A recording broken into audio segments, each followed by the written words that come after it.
cyane cyane guhera uyu munsi kugeza imyaka iri imbere. Ibyo twakora ni ibiki, uko twabikora ni gute, cyane bishingiye ku masomo tumaze kuvana muri iyi myaka yose tubaye muri izi nshingano. Ibyo rero bishaka gutekereza birenze ubundi uko twibwira ubushobozi buturimo. Bakwiye gutekereza beyond what we think are our limitations. Guhora kandi mu magambo make no mu nama najya hari ibyo twavuze byinshi mu mateka yacu, bimwe bibabaje cyangwa byababaje abantu, byashyize abantu mu kaga twanyuzemo. Hari icyo bidusaba rero mu buryo bwo kwiyubaka nk'abantu. Buri muntu ariyubaka, yishyiramo imbaraga, yishyiramo umuco, yishyiramo ubushake ndetse n'imbaraga zo kurwanya ibibi. Umuntu abyiyubakamo bigakunda, birashoboka. Mu Rwanda rero ibyo birakenewe cyane cyane, kwiyubakamo ubwo bushobozi nk'abantu. Ariko noneho iyo tubikoze nk'abantu, nk'igihugu, bitugeza kuri byinshi. Mu magambo make, pain ijyanye n'ibyo tunyuramo, n'ibyo twanyuzemo, n'ibindi dushobora kunyuramo imbere. Dukwiye kubaka capacity muri twe to be able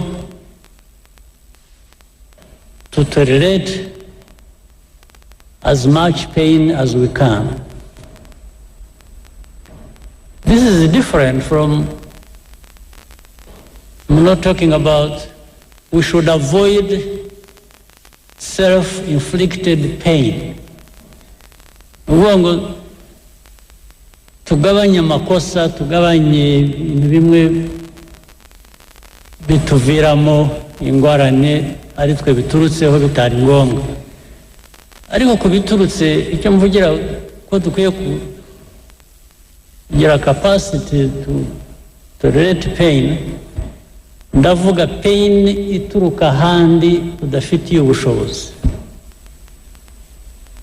If somebody wants to inflict pain on you, not only should you fight back, that you must, just to reject it. But should you fail in fighting back, you should, by other means, you should develop in yourself capacity to tolerate the pain that has been brought to you. And I'm not talking about self-inflicted pain, which must be avoided. Icyo nagira ngo cyumvikane bityo. Ikindi, mu mikorere ya buri munsi twese kuri ibyo tuvuga, hari standards, hari amategeko, hari accountability processes zisanzwe, hari ibintu tuzi tugomba kuba tudakora, hari ibyo tuzi tugomba kuba dukora. You should also develop some impatience, some intolerance of things we know should not be happening or that we should not be doing. Things we shouldn't be doing that are known. Commonly, we should develop impatience, intolerance about it. Meaning, if you see a colleague, a friend, doing what is outright wrong, why do you hesitate to say, please, that's not right? Why? Why don't you tell your friend, your colleague, or whoever, and say, no, you can't do that? Why would you just walk away and turn your back on that? Why? You know, cumulatively, if there are many cases here and there, it's going to come back and hit you as well. If the country is not moving forward, if the wrong things being done keep happening, and you tolerate that and you allow that to keep happening, there is no doubt it will come back to hit you as well. Above all, it's going to affect millions of our people. So, doing that, whether to whatever place of work or wherever, you should always have your eyes open, and you should always be willing to work with others. But this is important, that you should be able to reject what needs to be rejected. It doesn't matter who has done it. You must find a way of raising this issue wherever, so that it gets to be addressed. Be deliberate. Be intentional. Do things out of choice, out of understanding, and out of necessity, so that we keep making this progress we want and we really deserve. Finally,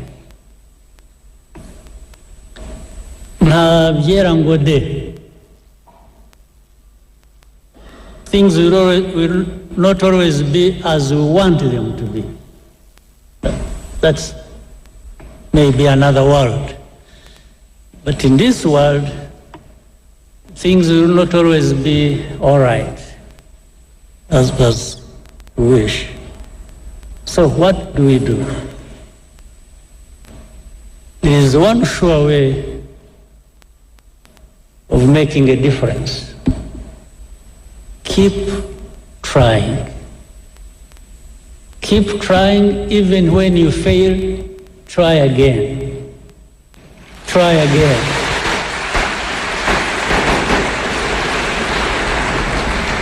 Be stubborn about it. Be stubborn about trying. Don't go away, even if some people would wish you to go away. Just refuse. You stay and say, I am not going anywhere. I'll just try until I get it right. And you know very well, we have tried so many things, so many times. Some we have failed, others for sure we have succeeded. That is the only sure way of making progress. Let's keep trying,